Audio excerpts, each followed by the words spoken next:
Hello everyone, this is Chris, or Time Weaver.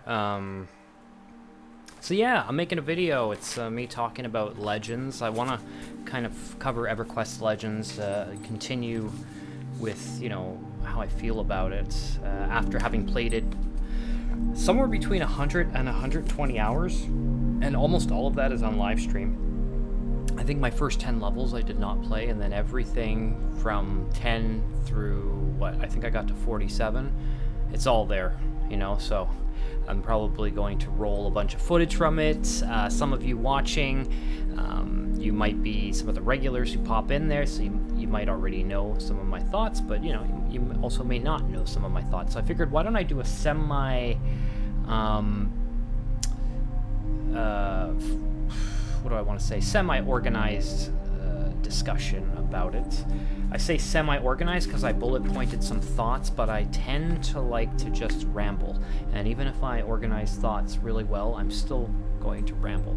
I just worry that I just hope that I don't lose my thoughts. But I had I wanted to kind of divide this video into two parts. First is my thoughts on Legends and maybe some future concerns.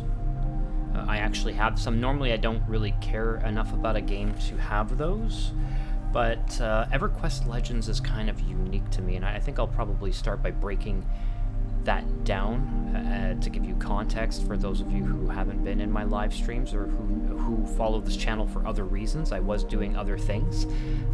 EverQuest seems to be the mainstay right now, especially Legends, but I started uploading videos kind of all over the place, and I really didn't know where I was going to land, but this seems to be where I am now, and I hope I can, to some degree, continue down this path. Anyways, so I want to talk about my experience after those 120 hours, specifically, well, not completely, but at least somewhat from the point of view as someone who's a cleric main. Someone who's very excited to play a cleric. There's that, and then I also want to discuss how I plan on playing live when it releases in, I guess 4 days, maybe 3.5 days. So that's exciting. I'm actually due to be on a live stream now, but I think I'm going to delay it an hour just so I can kind of give this talk. But anyways, enough about that. So a little bit of a history for you, for you youngins. Let Grandpa tell you a story. But in all seriousness, so I'm of the right demographic for EverQuest. I guess full disclosure, I'm 40, so I was born in the mid to late 80s, so I would have been around 14 when EverQuest released. I was, in my mind, the right demographic, but I was playing other stuff. I think I had a PlayStation at this time. My sister bought me a PlayStation. She had this bar job. She was making real good money, like crazy tips. She bought me a PlayStation, and she bought me a PS2. Anyways, but that's neither here nor there. But I ended up finding the Final Fantasy series. So my first foray into RPGs was through the Final Fantasy games. Okay. I love them, but that was taking all my time. I was playing 7. I played a little bit of 8. And I was playing PC games. I think it was mostly FPS games. Like I discovered I had a freeware demo of Doom. I had returned to Castle Wolfenstein, so I was discovering these things on my computer, and I was like, wow. But other than that, I didn't really have a gaming-ready PC to keep up with something like EverQuest, nor did I even really know about EverQuest until a couple of years later. So yeah, my gaming at the time was just unfortunately not in PC. I got into PC more a couple years after, I think it was around the right time, I think a couple of years after Half-Life, because I was reading a PC gaming magazine and I saw Half-Life in it, and I thought to myself, I have to play that. And I did. I just was a couple of years late to the party. So what's interesting is, and to give you the context, you might think this is interesting based on because a lot of the ideas that I have might sound very similar to someone who played classic EverQuest and who has nostalgia for it, but it needs to be said that I do not have nostalgia for it. I was told, my roommate told me this word, shoot, anomia. It's nostalgia for something you haven't quite experienced, and even though I never played EverQuest, until recently, I was actually always looking up videos of EverQuest, and inevitably what would happen was people would recommend that the way to play EverQuest, the way that they loved playing it, was to play the classic EverQuest, and what was the best way to do that? It was on emulators, namely P99. So, I actually downloaded and did the whole install and had P99 ready to go, I think 2 times in the last maybe 8 years, but it wasn't until last week that I actually played it. I finally played it, did a couple of levels, and I knew what I was getting into, and I was very much looking forward to it during the downtime of Legends. But I didn't get to it all those other years ago, I think because I understood that EverQuest was going to require a lot of me, but I really wanted to experience what all these boomers were talking about. I say that very lightly, obviously. The majority of them, well, some of them might be boomers, but the majority of them are probably late millennials or maybe even Gen Xers, right? So, yeah, basically me or a couple of years older than me. But I wanted to experience that. I wanted to play EverQuest as if I was playing it back in '99 when I was 13 or 14, and I couldn't experience that in live. And this was going off of hearsay, off of everything that people were talking about. So I actually got very turned off from the way the community spoke about live. So my first foray would have been P99. However, big demand. So when Legends was announced, that actually came out of nowhere. It wasn't even that it was announced. I actually heard about it on July 3rd, a couple of days after the open beta. It just hit my radar. I don't even remember how, but it was like, hey, it's like classic EverQuest reborn, and you can do multi-classing, so it's more casual. So if you can't commit a lot of time, that's fine. It can be solo friendly, although you can still group. And all of the old schoolers, like the people from playing EverQuest 26 years ago, they were all excited about it. And I thought, if they're excited about it, I should be excited about it. And so, the very day that I heard about it, I went, took a shower, got out, bought the game, and then I made that video a couple of weeks ago. And then the rest is history. I've been playing it pretty much every night on stream for anywhere between 4 to 8 hours, because I have a lot of time right now. So yeah. Now, so there's that context of I do not have nostalgia for the way it was. However, I am still someone who wants the same things that those people want for the most part.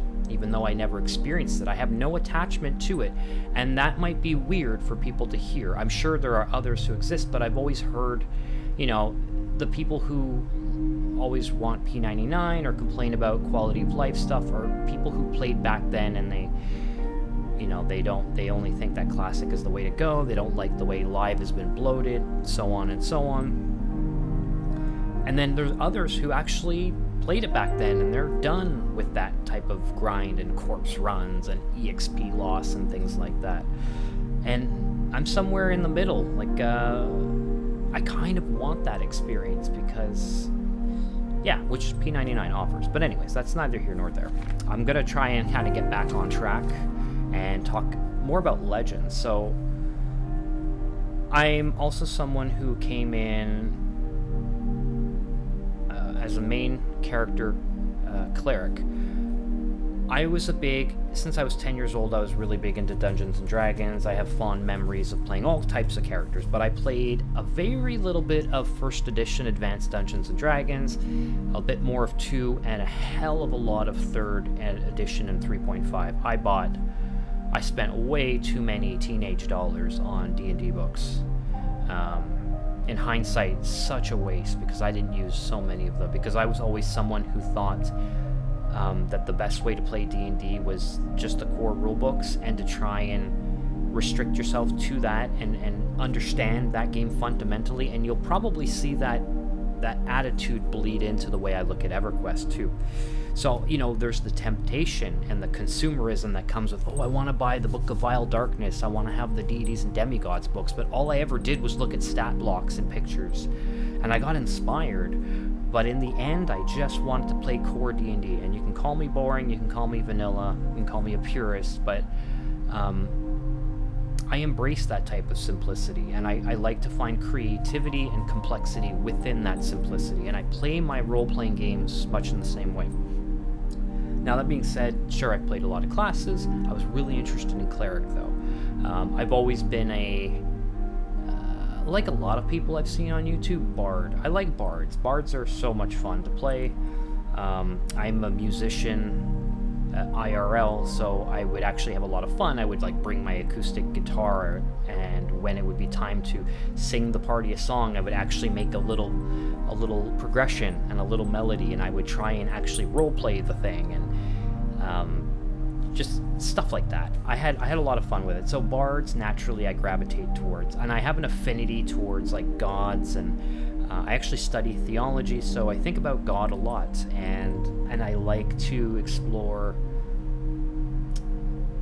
what makes people tick within the realm of the divine. So naturally, I like to also play clerics, and almost all the time, as far as I can remember in more recent years, I almost always like to play a healer type. It's kind of this thing that I've been doing for the last 10 years, so for EverQuest, I wanted to do much of the same. I wanted to play a healer. So I made a cleric, and then with Legends, I chose my second class as a bard, big surprise, and then I ended up making my third class a wizard, which was apparently very off-meta, but I don't think about that stuff. I just play the thing I want to play. I had a kind of an RP justification as to why I did it. I even related it in some sense to how I am in real life, and why I would make those choices. It wasn't, because this will be powerful or they're going to balance each other out. That class combination was super fun. Super powerful, actually. Totally soloable in a lot of ways. Just an absolute mana drain, as you can imagine. But so it became a fight for management, but it still works. It still works, and I don't really know anything about EverQuest, and I went in just thinking I'm going to play what's cool, and it was totally viable. And I think the idea behind Legends is that any class combination can be viable, but I think there's this natural tendency for people to still kind of nitpick and pinch the numbers a little bit and say, well, actually, this one's more efficient in this way and that way. And sure, and if you enjoy playing the game that way and making your decisions based on those factors, by all means. I do not, right? For the most part. Anyway. But what was most important for me, and I was about to apologize for rambling, but I did say this would be a rambling video, and you are here watching it, so I would hope that you came here because you wanted to hear a bit of a ramble, but I am going to get to some points. Cleric.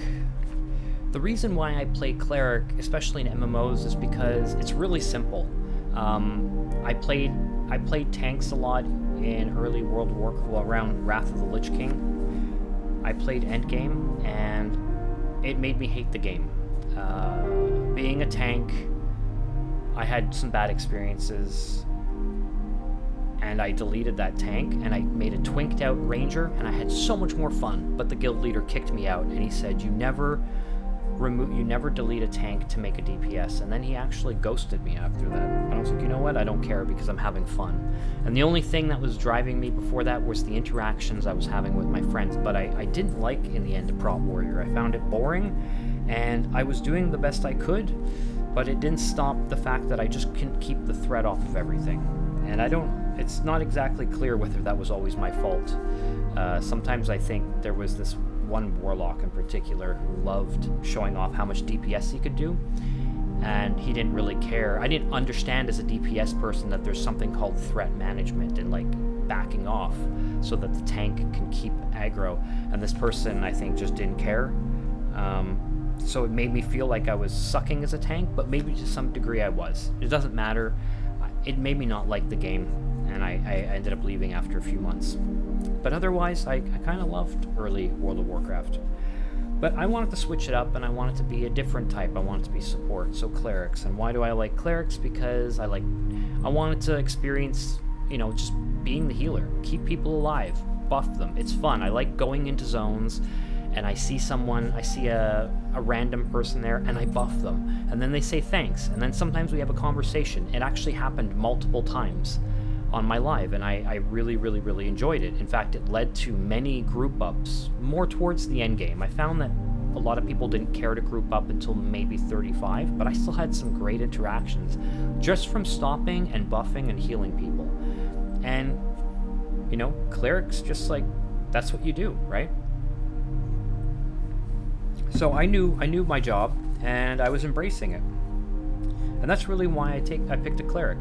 Now, where I get a little bit disappointed, and now I guess I'm going to actually give my 2 copper pieces about Legends, and I don't know if they're going to fix this.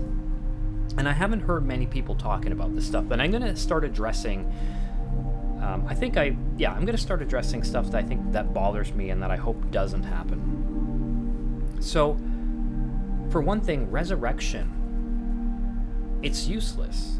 In 120 hours, I resurrected 1 person, and that was actually a couple of days before the beta closed. I was in Nagafen's lair, and I grouped up with someone, and they found a shortcut in the lava, but they also got stuck in it and lost a little bit, and they ended up getting out and then dying, and then I tracked them down, and I resurrected them, and it was cool. Somebody jokingly said on stream, I think this is the first resurrection in Legends ever on a stream. And maybe they were right, I don't know. But I thought back to that comment and I realized, oh right, yeah, there's no reason for resurrection. It still even says, it restores a certain percentage of XP loss. Well, there's no XP loss in Legends, and I'm actually asking, can we not have a little bit of XP loss? Is it possible? Maybe in the higher difficulties, if nothing else? I'm curious as to what people think about this, but I'm trying to think at how you can make resurrection useful. Nobody gets XP loss. In fact, there's very little incentive for someone to wait around to get resurrected. In Nagafen's lair, it was more convenient for them to wait around a second, and they had no problem waiting. But otherwise, people, even myself included, I would just respawn to the beginning of the zone. I wouldn't have to run back. There was no real incentive for a cleric to resurrect me. That sucks. It takes away so much utility from my cleric kit. And sure, I'm running 2 other classes, Bard and Wizard. Okay. Well, sure. But another thing with cleric, I voiced this very early on in my first video, but diseases, poisons, curses, also kind of pointless. As soon as you kill the mob, they disappear. And maybe in some context that makes sense, but if I'm fighting a wolf and it gives me rabies, or a rat gives me some kind of a rat disease, why does it go away when they die? Am I all of a sudden no longer foaming from the mouth? It did make sense to me. But what's worse is it also makes a lot of what the cleric does useless. Why would I bring remove disease? Am I going to be useful to anyone? Is somebody going to have rabies in the middle of the common lands and be like, hey, I need a cleric to remove my disease? No, they just killed a wolf and all of a sudden they're no longer rabid. I don't know if that's an oversight, but it kind of ticks me off as someone who is playing a cleric, and who will be playing a cleric, mind you, come live on the 28th. I'm going to switch it around. I won't be cleric, bard, wizard, but it looks like I will be cleric, monk, and then maybe bard, or something else. Maybe necromancer, I don't know. But most likely cleric, monk, bard. Even though I feel like half of what the friggin' things that a cleric does are useless, so I don't know, are they going to remove those spells, or are they going to tweak it? yeah, what are they gonna do? What can we do? Make it more persistent in higher difficulties. Have a toggle option, or you can put house rules in your own instances, but then again, would people actually do that? Because instances, those are really cool too. I think it's great that you can make your own instance, but 80% of the time I was staying in the open world. Sometimes a different difficulty, but 80% of the time I was in D0 open world. I didn't care if there was 8 people in the dungeon, because I wanted to feel like I was playing EverQuest, because there were so many people there, and they were talking, and people would say, hey, are you farming Qbert? Because I want to kill those froglocks. And they would ask me this, and I'd say, no, go ahead, please, I'm farming Qbert. And then we had a little conversation. Hey, how long have you been farming Qbert? I don't know, 2 to 3 hours. I think it's a 10% respawn, you know, shit like that. It was nice. This is what I imagined a lot of old discussion, like a lot of talks were. It's just people waiting around, camping a thing, and then communicating with one another as to not step on toes. I think that was fun. But yeah, curing diseases, poisons, can they be somewhat persistent? I mean, what the hell do clerics, half a cleric's stuff mean? Are they going to tweak spells? Are they going to try and make it... I'm not saying that... Well, EverQuest isn't terribly easy. On D0, yeah, sure it is. If you play on, I think, D2 or D3, that people say that gives you a closer to maybe classic EverQuest difficulty. Sure, and I even went into D4 at some points when I was over-leveled enough, you know, to farm some stuff. But I like how there's a lot of mobility in the difficulty, but I think there's just some things like... this might be a hot take or a contentious thing for me to say, but I kind of wish there was... Yeah, give me persistent diseases. I want to have a reason to maybe have a cleric or need a cleric to heal me of something, to encourage me to be social. Something, some kind of a slider or a box I can tick to say, like, hey, I want to play my EverQuest a little bit more difficult. I want it to be less forgiving, for example. Just an idea. So, and you know, thinking about experience loss, would that be so bad? I don't think so. Maybe not lose levels, because I think that's a nightmare. I don't think you should ever lose levels, but certainly not below 10. But maybe losing levels is a bit too extreme, because if you unlock spells and then they get locked out, that might be some kind of a nightmare, a coding nightmare. So maybe just experience loss. In the higher difficulty, you can have higher experience losses. Then guess what? That cleric's really powerful resurrect that gives you back 75% of your experience. Makes sense, right? But that's just me. I'm coming from a point of view of somebody who plays a cleric main, whether it was 1 class or 3 classes. Obviously in P99, my cleric is useful in all ways, but in Legends, it was just kind of like, oh, you can heal yourself, and you can also heal. And when I was grouping with other people, yes, you can also heal, but a lot of the time people were saying, oh, save your heals and do DPS instead. Because I have some kind of a proc heal, or I can full heal myself if I need to, and then I'll let you know if I need your heal. So instead of me feeling like I was the group healer, I was just like a guy doing off heals, and that's fine. I guess you kind of realize that's going to happen, because a lot of people are probably rolling one type of heal class. So does it mean that you're useless? No, not completely, but it does mean that you're stepping on each other's toes a lot, and although it wasn't causing any tension, I did notice that your role isn't so clear in Legends. But that could be just a me problem. I don't know. Anyways, so now I'm thinking more generally. I hope they don't bring back quest logs. I really don't like quest logs. I thought it was so fun to do those low-level quests and keynotes, trying to type in the words and figure out how to properly ask for donations. It took me so long because I tried my best to figure it out without a guide. That didn't completely work out, but more on that later. I do want to make an effort to not use guides, but that's a topic for a little bit later. I had a lot of fun with the quests. I was praising it in my first video, like, oh yeah, this kind of makes me feel like I'm playing Morrowind. You know, you have to write down directions, you just have to take notes. It's more tactile, there's more agency there, there's more immersion there. Now, I can say this, I saw the quest log there, and I don't know, it's just left over from a different launcher, but the quest log was there. And I was a bit confused, like, what is it doing there? I haven't seemed to need it. Someone told me that your ultimate, like your class weapon quest at the end, you might need a log. There may be one or two reasons, very, very end game, where that quest log might come in handy, and it's like your ultimate weapon, which I think I'm fine with.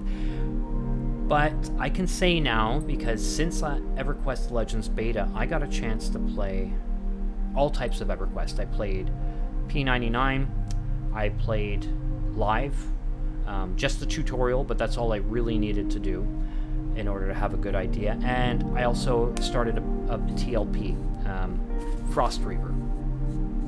So I have a very good idea of what I do and do not like. And let me tell you, when I play live, now I know I didn't need to have to take the tutorial.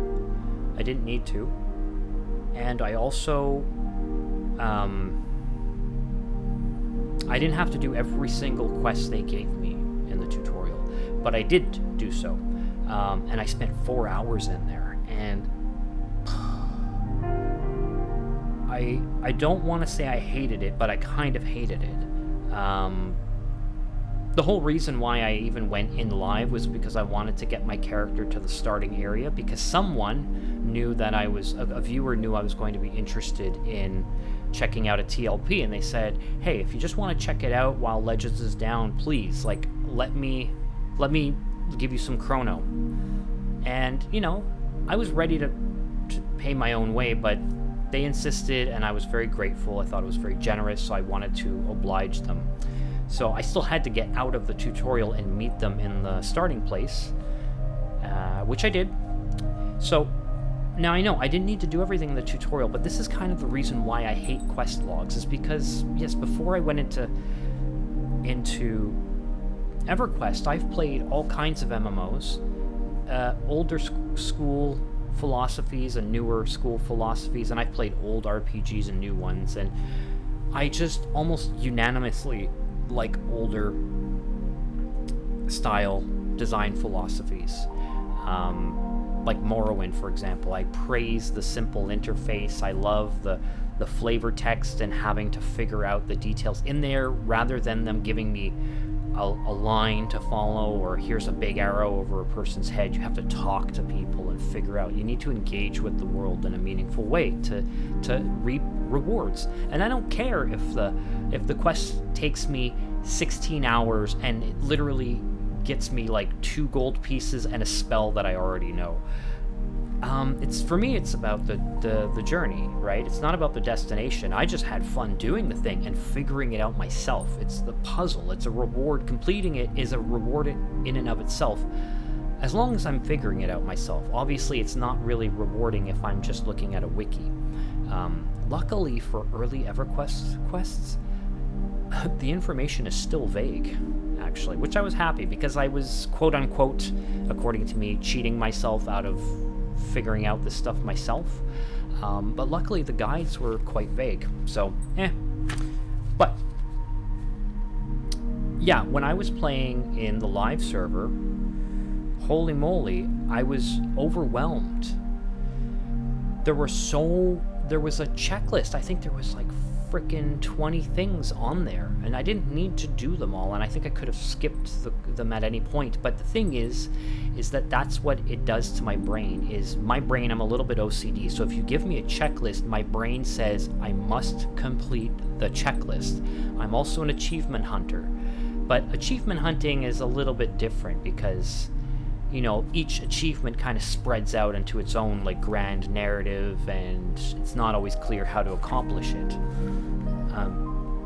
But man, quest logs, they drive me nuts, and I really didn't like my experience in live. when I was bombarded with all these quests, and it was just because it makes me you're just running.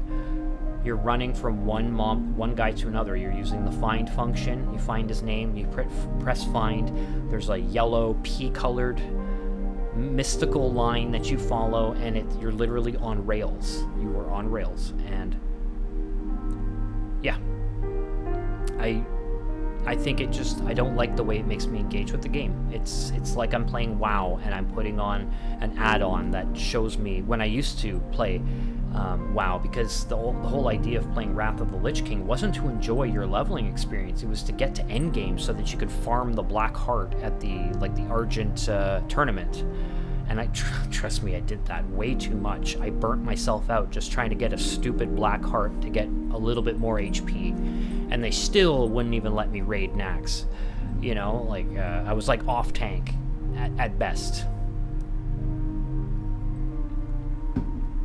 So, yeah, I really just am done with that. And so it was refreshing to see Legends and what it did, which was very much like classic EQ. Now, Live, unfortunately, doesn't do that, and that kind of turned me off a little bit. And it brings me into this whole... so, I guess I'll get off into this tangent about Live and all that. I think bottom line is, when Legends comes back in, I'm jumping on that, and I want that to be my main. I want to learn EverQuest from the ground up through Legends, and I want to be social in it, and I want to live stream it, and I want to learn things and go in as blind as I can and experience it in a way that I could have experienced classic EverQuest. I know I can't completely, but I'm trying to figure out how to do that. More on that later. But regardless, it's going to release expansions, I think up to Kunark, and then it's going to go its own way. So I think this is really a really interesting time to get into EverQuest, because I have a chance to experience EverQuest almost reborn in a different timeline. Yeah, a little bit of a power fantasy, but still very fun gameplay. I absolutely love Legends. That being said, there's a little bit of quality of life stuff. I'm going to talk a little bit more about this later, but I think maybe people, at least some people that I've run into through live streaming, I think they assume that, they get to know me, they know that I'm not like a new gamer, like I have been gaming since the early 90s. So I was very much brought up with some of those old school design philosophies. I'm used to them. But regardless of whether you're used to them or not, you might still, if you continue on gaming, you start getting used to more modern things. I did somewhat, but for the most part, I've always kept my nose in a lot of like nostalgic retro stuff. I played Skyrim once or twice, and I tried modding it, but you know what I play a hell of a lot more? I go back and I play Morrowind, because I just prefer it. I go back and I play the old Doom games. Even though there's these new Doom games, they don't seem like Doom to me. That old Doom seems like Doom, and I like the way, those old shooters were like puzzle games instead of kind of spectacle shooters. So I still have an affinity towards that old school vibe. Now, even in EverQuest, sure, I never played EverQuest in '99. I'm literally 40 years old starting EverQuest in 2026.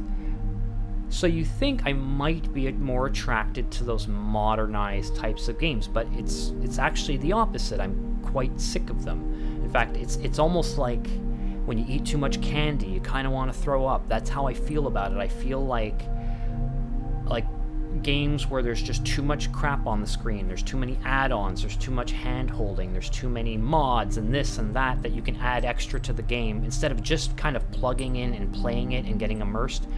It feels like I've eaten too much candy, and I just want to sit and drink a nice cold glass of water. That's it, because I'm gonna be sick. And for me, like P99 is that cold glass of water. a lot of people were saying, like, oh boy, it's going to be different than Legends, but because I had done research, I understood what was going to be different. I still very much appreciate a lot of the quality of life in Legends, although I do wish that you could remove some of it. I'm oftentimes people are like, oh, I noticed you don't have Brewall's maps in. You should get Brewall's maps. And I say, well, actually, I've heard about Brewall's maps. And as soon as I heard about it, I decided I do not want that, because for me, it's a third-party add-on, and I just feel like I want to get to know the game as it is in the box. I guess I'm kind of like this weird purist. Sometimes I'll go as far as saying I want to play it as the developers intended it. I don't know if they intended not to make all of the maps, but it doesn't matter. I know that classic EverQuest did not have maps, and I think that was a huge part of why people engaged with it and had such fond memories, because they were lost in these zones. They had to draw maps, they had to write things down, they had to really soak in the environment. And that's what I want to experience. So if I put in Brewall's maps, I rob myself of that experience. And then just by the very nature of like Legends having a map, robs me of that experience, or a compass, or a find function. Now, I'm going to talk about that in a little bit. That's going to be like the very end of the video, but for anyone who's still interested in my rambling here, yeah, I would just like the option to remove some of those things. For some of us that maybe want it to be a little bit more restrictive, or a little bit more, it's like, hey, I love Legends and I want to play Legends. I want to be there from the very beginning, but I also wish it was just a little bit more like P99, like those quality of life things. That's a selling point for some people, but for some others, I know I'm like maybe a minority, but for others, it's not a positive. For me, I don't want quality of life. I want the game to be as close to it can be, the least amount of extra stuff to make my life easier. I want it to be hard in the same way that it was when that first person booted up the game and was like, where the hell am I? How do I know which direction I'm facing? And you had to figure that out. I think there was, like, let me put it this way. I felt it was more rewarding when I figured out how to navigate Caladim on P99 the other day. I felt that was more rewarding when I figured out how to get to the cleric guildmaster and outdoors, and then to the bank and blah blah blah, just by my own sense of direction. That was as rewarding, if not more rewarding, than when I killed Vox.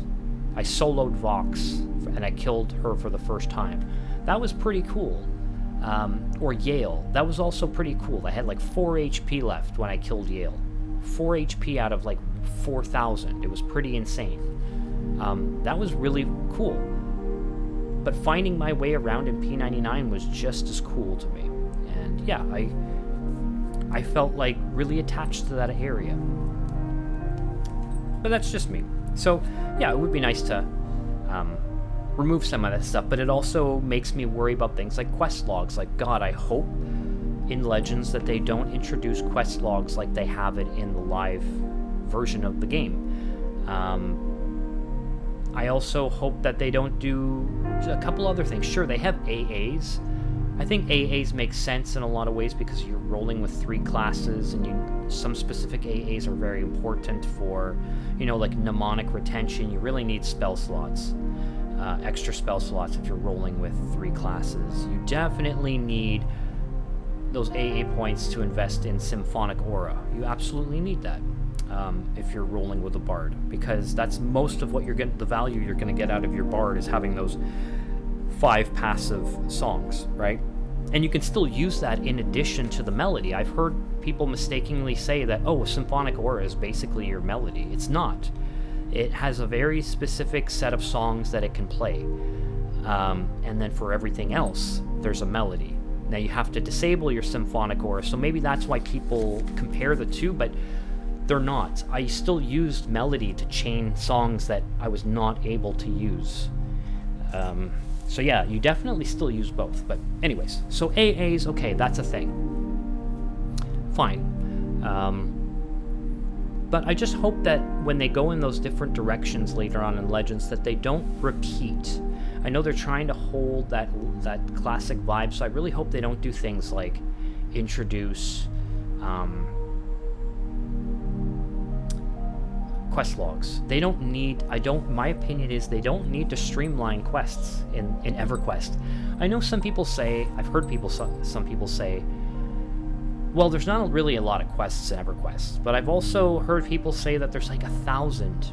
You just have to talk to everybody, and yeah, there's plenty of quests, and they all are kind of somewhat obscure, and I think that's pretty cool. I wouldn't want it to be like it is in Live, or like playing World of Warcraft, where it's just like, oh, yellow exclamation mark, and here's a line, you can just follow this line, you'll get to that person, and then you follow a wiki and you do this, do that, do this, do that. Sure, give people the option if they want to look at a wiki outside of the game, but for some of us who want to be immersed and figure it out ourselves, yeah, don't give us quest logs, or give us an option to turn it off or something. Like, I really hope they design it in such a way that we can remove a lot of that QOL crap that some of us don't care about. Makes me get to... Oh, right, well, still on the subject of quests, actually. Sure, there's a lot of... Well, what did I exactly want to say about that? Yeah, there's lots of quests, but yeah, I just don't think they need to streamline that, because, again, from more research that I've been doing, first of all, a lot of people don't even bother with the quests. People jokingly say quests. I didn't even know EverQuest had quests. I just kill mobs, and I think that's how a majority of people do it, and that's perfectly fine. I think that works in favor of not putting things like quest logs. I don't think they need to standardize that. Make quests like this obscure kind of like, do it if you want to. It's more of like the reward of having done it. And I think there's more than enough quests already. So, again, people who know the game more, maybe you could argue against that or give reasons why, but I just hope at the very least, like, give us a way to cater towards those who want the QOL and those who don't want it at all, or at least want it somewhat restricted. Because they're trying to go back to this classic vibe, right? So I'm assuming they're not going to repeat a lot of the things that drove people away from the game. But then again, there are natural redundancies, like, you know, the meta is going to become like, everybody get a mage or a druid to level 25 as fast as you can so that you can get your ports. So just like Lucklin, or was it POP, every mage and druid player is going to be robbed of that ability to be special in the way that they can port people. So there's some things that are just, unfortunately, just built into the system. But I hope they find, I don't know, I hope there's ways to circumnavigate that. But that brings me on to graphics. I played live, and I played a little bit of TLPs. Now, I obviously I love the TLPs quite a bit more than live, right off the get-go. But I was still a bit disappointed that they had the newer graphics implemented. I thought they would bring it all back to the old school, but no, I went in and there was an ogre with the newer skin, and I guess the newer ogre skin, sure, it's taller, and maybe that's more believable, but man, the original ogre and troll, again, this is coming from someone who has no nostalgia for the game. I think the old graphics and the old troll and ogres graphics are a lot nicer. They're better. They just fit the old music. It's better.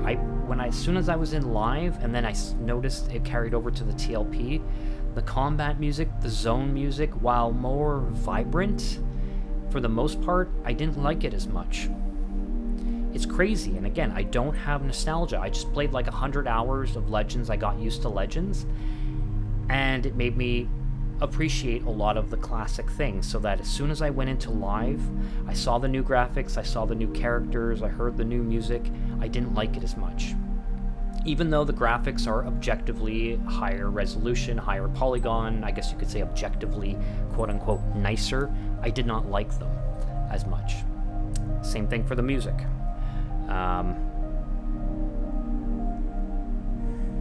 Give options. I've heard people say, talking about the character models, that there used to be an option to enable or disable them. Maybe, I heard that Legends doesn't want to do that. But I guess, like I was saying, for those of us who want to toggle QOL stuff off, maybe do allow a toggle for graphics and music if you want to use old school or new school. I think that's only fair, but again, personally, I prefer all the old stuff. I noticed too, right away, live, it was so bloated. I could see it right away. It's bloated. It was felt very overwhelming. For somebody like me, on one hand, I really want to experience everything that EverQuest has to offer. All of those expansions, of course, I want to go through them, but at the same time, I don't think I need to do that anytime soon. What I want to do is I want to fully understand what the classic experience was. The first couple of expansions, and I think I can best do that through P99 and Legends. I think they each serve a purpose. One's more power fantasy, more solo friendly, a little bit more modernized, and the other one's more hardcore. Hey, this is what you do when you want to be forced to socialize or rely on others more, which personally I don't mind. I'm all for it. And when you want to play one class versus three, I think they each have their benefits. So even though I checked out Live and I'm checking out Frost Reaver now, I just don't see why I would continue with those going further. Because, yeah, the bloated feeling is another thing. There's so many windows.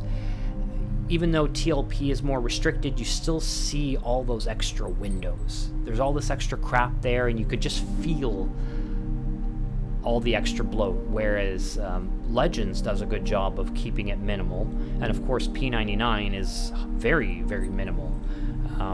In fact, it's very, very much stripped down. Like, you don't even have spell descriptions. You just you either, I guess, go on the wiki or you figure out what your spell does.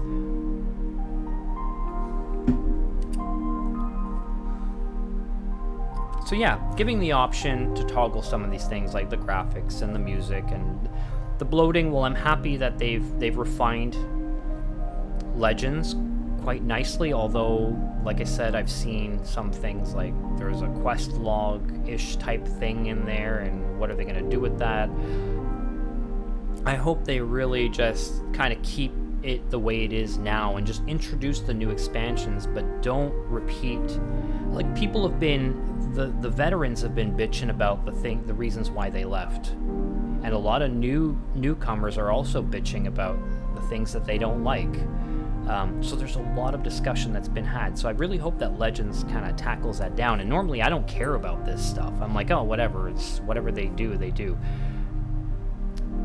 But I really see a chance for, like, personally for myself to experience EverQuest for the first time in many good ways through Legends as something that goes off in its own direction away from, like, P99 type of classic, and I still see the value in both of them. But I'm just excited to be there at ground zero with Legends, and I just hope that down the road,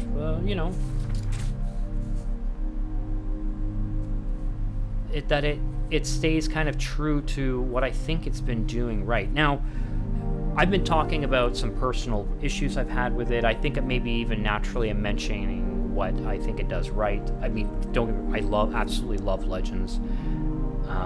It's been, I think, the best way for me to get into EverQuest, and even though it is a modernized version, it's also made me very much appreciate classic EverQuest in many ways, and also understand where people are coming from with the live version. Not to say that live is crap, classic and EverQuest Legends is something that I think really caters to the vets, and I am in spirit an EverQuest vet, or at least I should have been, but I'm in reality not, if that makes sense. Anyways, one big point of contention is the microtransactions. Now, I try not to be contentious. I like to be a very open-minded and understanding person, and I am. But sometimes that makes me not speak in a way where I would elicit reactions, but I might do it now just because why not? I think it's important for me to be like, hey, I have hot takes once in a while, and here's my hot take. Microtransactions, who cares? And I say this with a little bit of grit in my chest because I've been consuming EverQuest Legends content like a son of a gun. And so many people are talking about the microtransactions as if it was some big fucking surprise that a game company in 2026 was going to put a cash shop on their game, when everything else that they've done has a cash shop. I think it's because the game caters and piques the interest of so many gaming vets who haven't played EverQuest since way before DLC horse armor was a thing. You know, they were already having kids and making families before frickin' Oblivion changed the gaming landscape. But that's kind of the norm now. Personally, and like I say jokingly, hey, I don't mind that game developers are paying their employees. I think it's good that people who do work make money. Right, I say that facetiously because I don't know how, with the overheads that even a small company would have, I don't know how people expect companies to stay afloat. Right, so I jokingly say, hey, you know, I like employees to make money. I mean, I know there's not, I mean, with a company with overhead like that, I just don't understand how they could really manage just off of like a $10 subscription fee alone. It's difficult, and you know, there's a whole dynamic of shareholders and they just want more money. In the end, yes, there are people who are passionate about a game, but they're still people who need to make a living, and they need to please shareholders, and it's just the standard. Personally, from what I've heard, a lot of this is obtainable through achievements. So the way I look at it is, it's a laziness tax for the whales. And I might even indulge in it once or twice here. People said, oh, I'm going to buy all my bag slots or whatever. Okay. I don't know necessarily how predatory is, but I think I'm just a bit fumed because the reaction that people had towards the microtransaction shop was just a little bit surprising, seeing as, you know, it is an EverQuest title, and like they already have a cash shop for a bunch of games, and pretty much every game has a cash shop. But a lot of the time it's just a pay for convenience. It doesn't bother me, because someone who wants to pay their way instead of doing the achievements, I'm not in competition with this person. I'm not trying to race this person. Maybe they have no time to play and they're a multi-millionaire and they want to throw their money at it. That's fine, whatever. I just want to play the game, and maybe put money in, but mostly I just want to play it, and I'm in no real rush, so it doesn't bother me. It's a laziness tax. That's the way I see it. Assuming you can do all of the things through achievements, which my understanding is that you can. And yeah, of course, this will be a contentious thing. I know a lot of people are pissed about the microtransactions, and to some degree, I understand you. I don't think we need to hate the player necessarily. We definitely need to hate the game. It's just a shame that this is the norm. But I don't think it really does anything for us to complain about it. They're still going to put that stuff up there, because people are going to pay for it, right? There are people who just don't care, and they're going to pay for it. But the best thing you can do is don't give them your money. That's the best you can do. And even then, still, whales might, you know, give them enough reason. All you need is a couple of whales to make it all worthwhile. And let's actually see, when push comes to shove, what they got on the shop, and then I will be at the front lines with you, complaining if it's really predatory shit, because as someone who I'm very sensitive to addictions. I've gone in and out of like gambling addictions very lightly. I shouldn't make it sound like it's too crazy, but let's be honest, a lot of games are designed to be kind of gotcha games, right? The mechanics are basically gambling in all but name, and I've fallen victim to it here and there. I know I got involved in Counter-Strike 2 or CS:GO skins.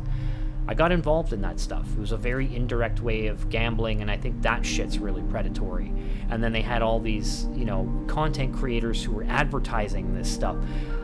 I don't think it's going to be anything like that, and as far as I know, they also don't have Chrono, which I'm told is like the absolute worst thing in live. So, but yeah, I say that microtransactions, who cares? I get it. A lot of people do care. Right now, I don't. I think there's been too much hype. Maybe it's to make content. I don't know.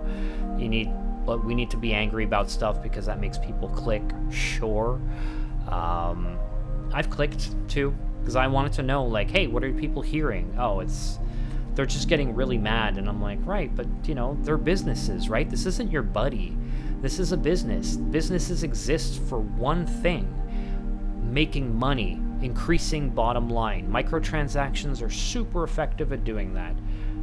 They also allow the company to flourish and make profits. And if they make profits, they're stupid, shareholders who are disconnected from reality and know nothing about games see dollar signs and they're saying, well, the game must be really good because it's bringing in money. Like, that's still how it works, right? Because people who run businesses and have all that disposable income, most of them don't know jack shit about games. They know a lot about money, and they only care about making more money.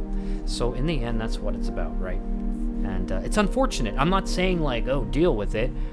Well, I guess I kind of am, but I'm just saying, like, the only thing you can do is just fight them with your wallet, by keeping it closed. Just grind your achievements. Pay your $10 a month and play the game and have fun, and also take your time with the damn game too, right?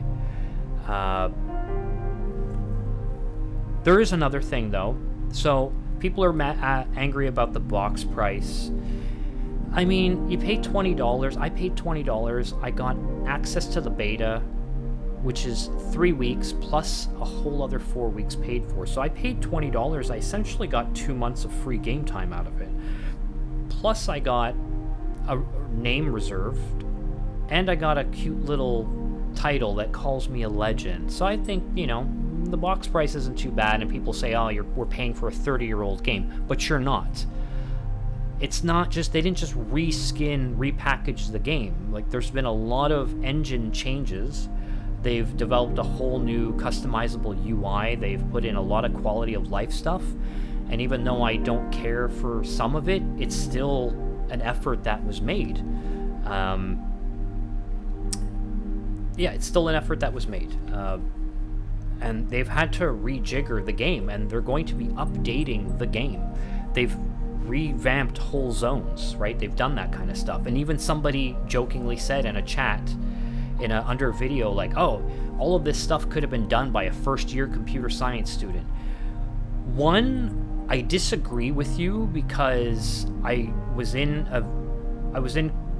physics classes where I was sharing it with computer science students, and a lot of them are scared for their life. They don't know what the fuck's going on in their course. They're lost. They're cheating to get their answers. They're not all, some of them are geniuses and they don't even need to be in those classes, but like at least 60-70% of computer science students don't know their ass from their elbow yet. They're scared shitless. They're like deer in the headlights. Now for those other, like those elite first-year computer science students, like, let's give this commenter the benefit of the doubt. For those people, sure, maybe somebody could do this all by themselves. It's so rudimentary, so easy, according to this commenter. Okay, maybe. I don't know anything about that, right? But let's say that's the truth. I'm sure that computer science student still wants to get paid for their effort, right? So work has been put in. They need to be paid something for it. They're not just re-releasing the game. There's been a lot of changes, and if you don't see that, well, I don't think you've played it. I don't think you've played it, if that's what you believe. Play the game, if that's the case. Anyways, now I'm kind of gone off onto a rant, but I'm still talking about. I guess it's all coming out, right? All of the things. I'm getting to a conclusion here, for those of you who have stuck around.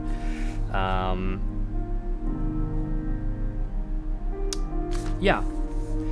Another thing I've heard about people saying is like, man, they're not going to have any content. Like, they're going to release the game and everybody's going to be done the game in like a month or 2 months, and they're going to be gone.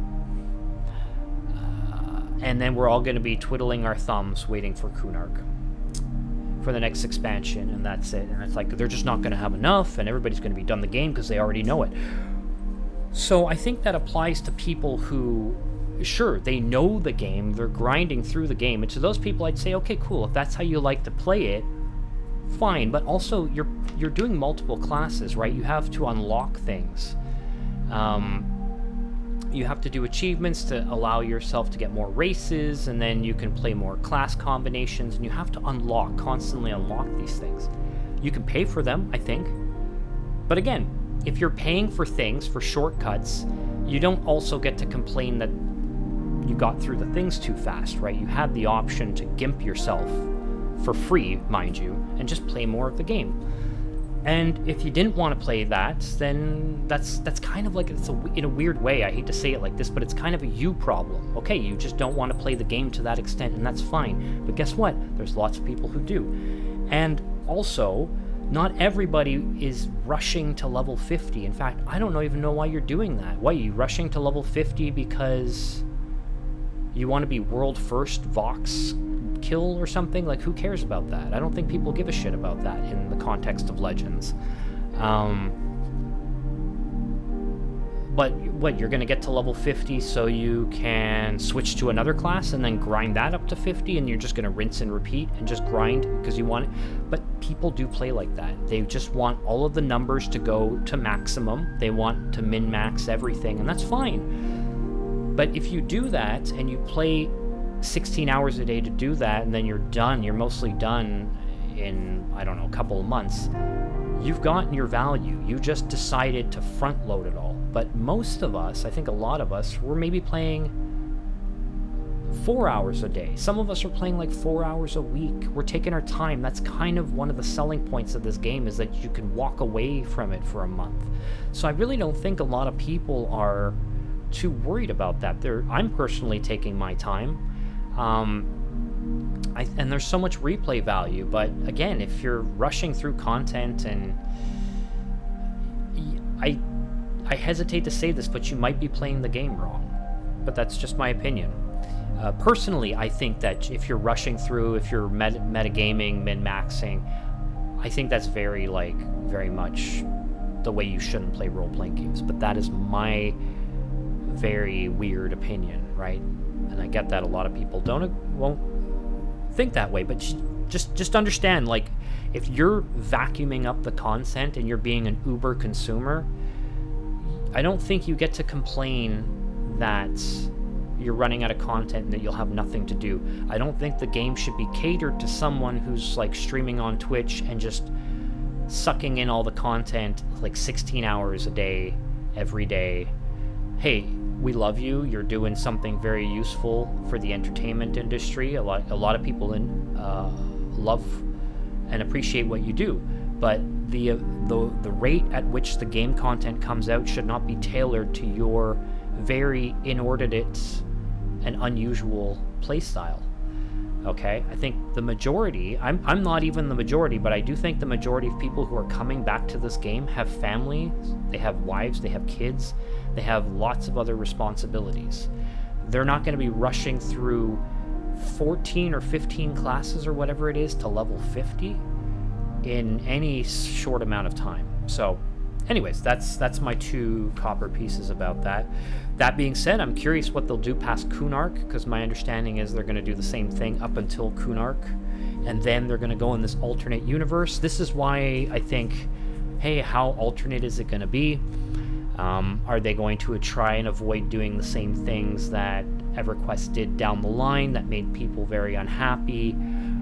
Are they going to put this emphasis on kind of keeping this modern classic renewal of EverQuest? I don't know. We'll see. But like, I have been very, very, very pleased. I have enjoyed my time with this game, and it's made me appreciate and be excited about with things like Project 99 and just alternating my EverQuest game time between Legends and P99. Personally, again, with live, I feel like I don't care much about the graphics and the music and the bloated nature of it all. And oh my god, the multi-boxing too. I forgot to talk about that, but I was in live for 10 minutes and there's multi-boxing. And yeah, if you like to play multi-boxing, good for you. I hate that. I actually avoided playing EVE Online for many years because people would say, oh yeah, but there's multi-boxers. And I'm like, what's that? Oh, it's a guy who's running like 6 accounts and he's farming all of the resources in this area. So people are always going to say like, you know, multi-boxers are ruining it. And it's kind of hypocritical because we all want to have this social dynamic. We want to live in the past. And yet when you go and you play some games that have stood the test of time, you'll find people playing alone with like 10 accounts. Rather than, I don't know, I know it's easier said than done, but rather than trying to play with one character and actually make connections with people, they just rather say like, that's too difficult, I'm just gonna buy 10 accounts, and that's fine. It was kind of crazy to be in the live tutorial within 10 minutes and I saw like 6 halflings.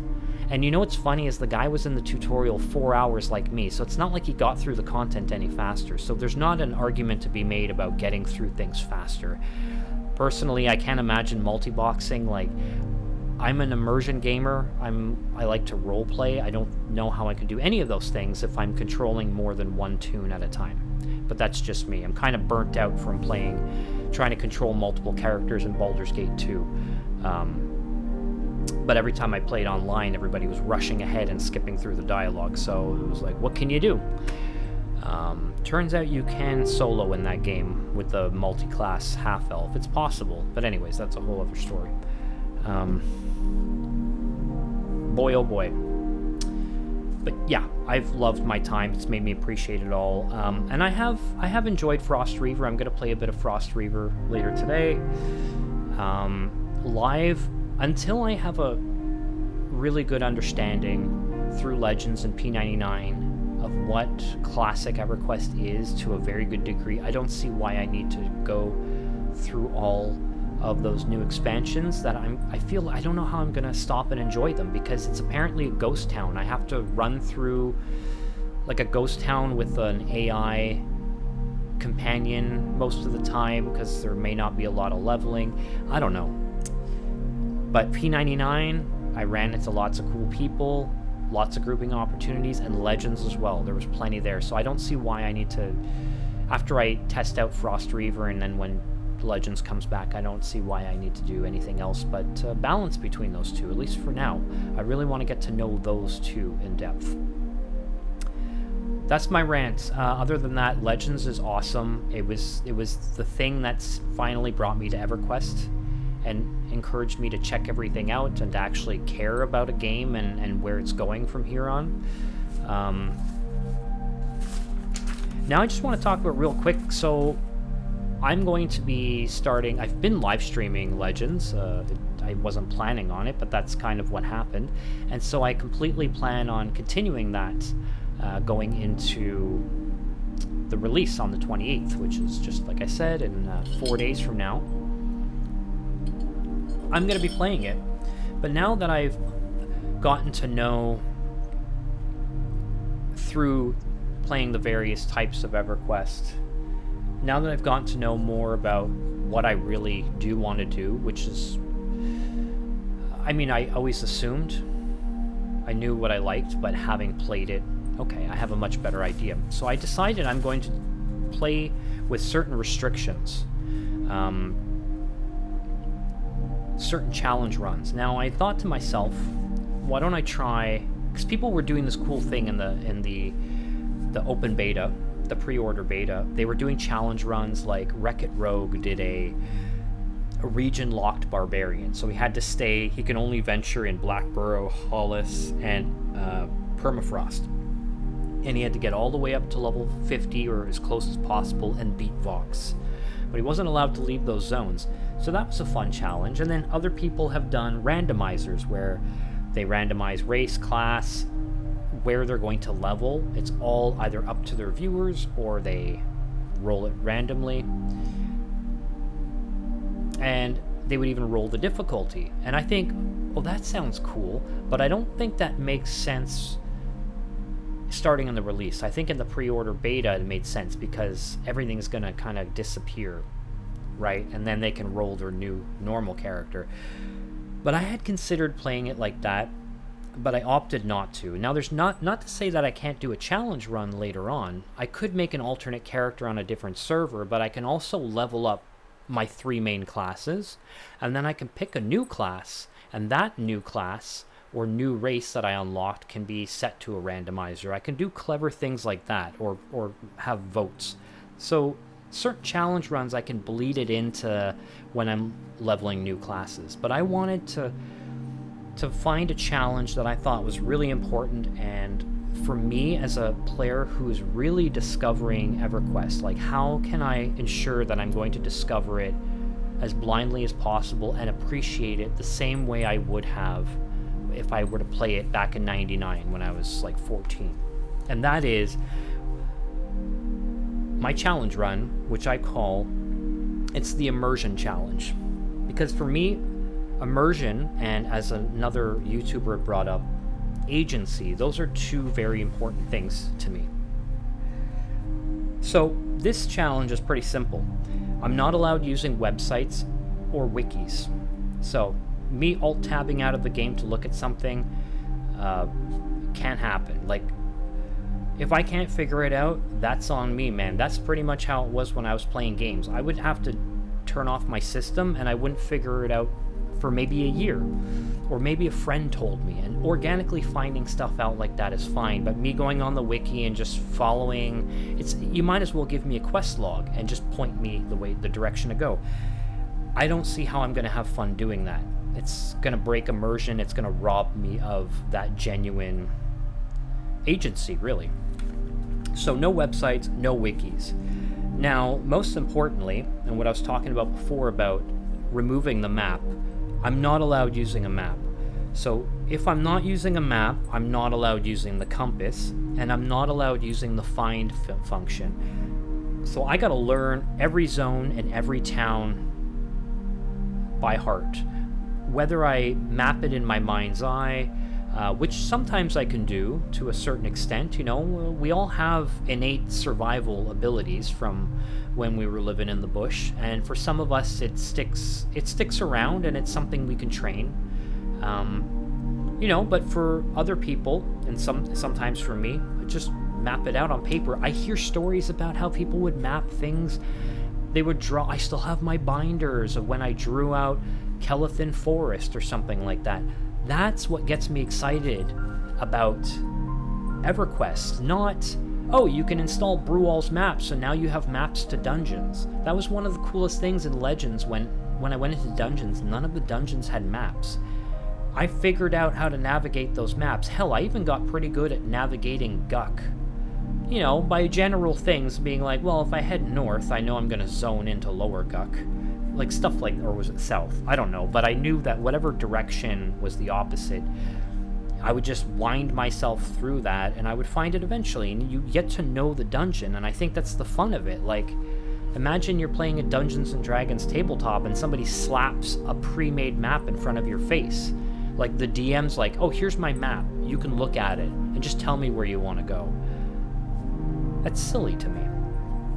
So, sure, some people want to use that, and that kind of quality of life I think some people have gotten used to, but that's one of the things that drives me away from quality of life, is once you get too used to using it, you find it hard to live without. I get it, I smoked for 16 years, this might be a stupid example, but I smoked cigarettes for 16 years, and it took me many, many years to quit. I attempted for decades, like, just over a decade to quit, multiple dozens of attempts. I just couldn't. It was hard to kick. And I think stuff like, that's why I like to play games without mods. I used to mod the hell out of Kerbal Space Program and Skyrim, and I was modding just as much I was playing, and it would break my game, and then I felt like I don't even know what the normal game is like. I want to understand what the base game is, and my understanding of base EverQuest is you didn't have a map, you didn't have a find function. You want to get to an NPC, you got to read signs. There's signs everywhere. You got to get to know landmarks. You got to use your sense heading button. You got to map things out. You got to take notes. Like, for me, that's a fun way to play EverQuest, and that's how I want to play it. And no outside sources. So no website, no wikis, no map, no find function, no compass, and that also means no zone guide. I noticed in P99, it doesn't exist. I don't know where to level. I just walk somewhere, and then I find something that I think I can beat. It would kind of suck when somebody was like, oh, go to this area. It's for levels 15 to 25. And you're like, that's so weird in metagaming, right? We might not think about that too much, but if I'm really trying to immerse myself in a game, I don't want to be told or to know where to go. I want to kind of figure that out organically and either live or die by my own mistakes or my own agency, if you will. So there you go. Now, going into that, I'm also allowed no metagaming and no meta gaming. That is capital META. And now you might say, oh, Time Weaver, what are those? And some of you might know, but to me, both of those things are the most antithetical things to role-playing games ever. I was a DM for many years in Dungeons and Dragons, and DMs and players alike fall into that. And for some players, that's how they like to play, but for me, I didn't. And so I get to kind of embrace that in EverQuest. Maybe being a DM and trying to push on your playstyle onto other players was not the best of ideas, but still. But metagaming, small META, is when you're thinking outside of the game, or you're being above the game. You're kind of being a little bit too self-conscious. So this is, for example, my favorite example is when I played a barbarian.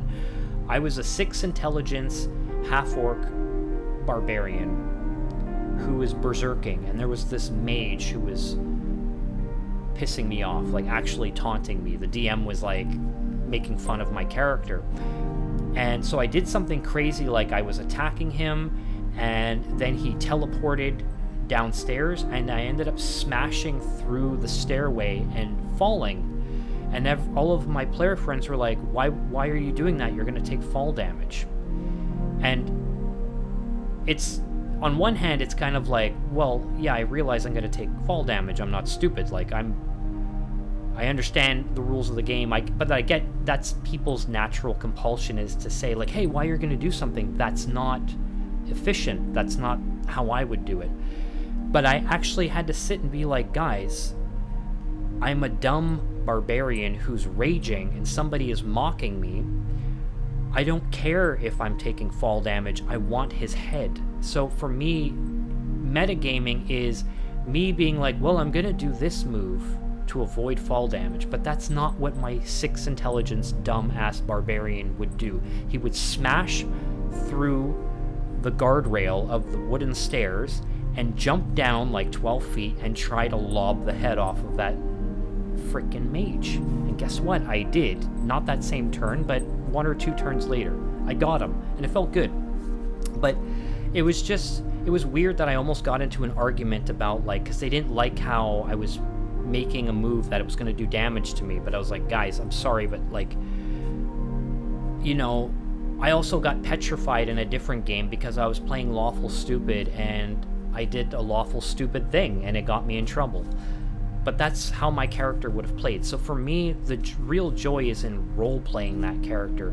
And so metagaming, small META, is would just detract from that. Right. So being like playing, instead of just... So in EverQuest that translates to, I'm just going to go wherever the wind blows, wherever I feel called to go, not where I feel is the most efficient place to level, blah, blah, blah. I'm going to try and avoid that as much as possible. And then, of course, meta, META, means most efficient tactics available. I'm trying not to throw up in my mouth right now, but yeah, I get it. There's meta. Cool. I don't subscribe to it. I don't pay very much attention to it. I don't care. The most efficient thing, the funnest thing, the most powerful thing to play is the thing that you derive the most joy from. Period. And for me, when I played the game before, that was cleric, bard, wizard. I had a lot of fun.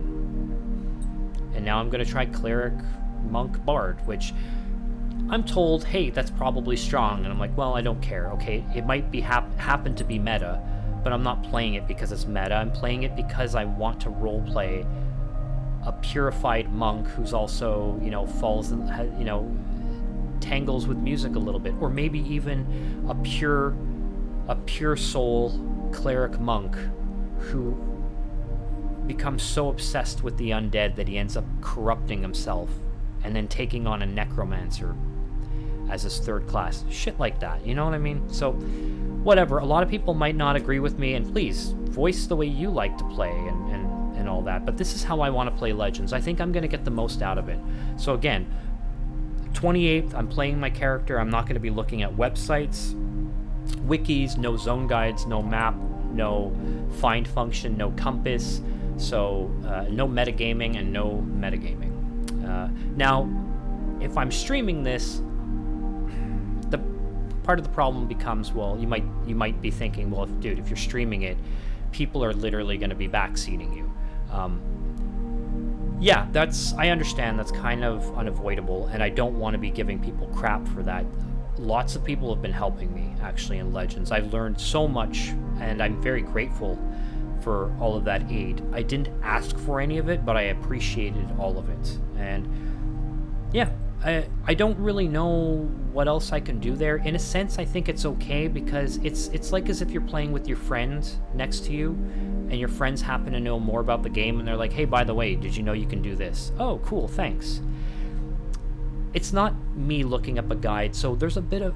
EverQuest is a social game, and I think if I'm learning about the game, whether I ask for it or not, in a social context like that, that's fine. If I lose directions in a game, I'm going to try not to... I'm going to hope that nobody's, directing me where to go, but instead I can find somebody in-game, and I could say, hey, do you know which way it is to the bank? And then they'll be like, dude, just press M, and you can... I say, no, I can't, because... They might say, well, then that's your problem. I'm not showing you. Fine, I'll find it myself. But, I'm going to try and rely on the kindness of strangers, as diluted as that might be at times.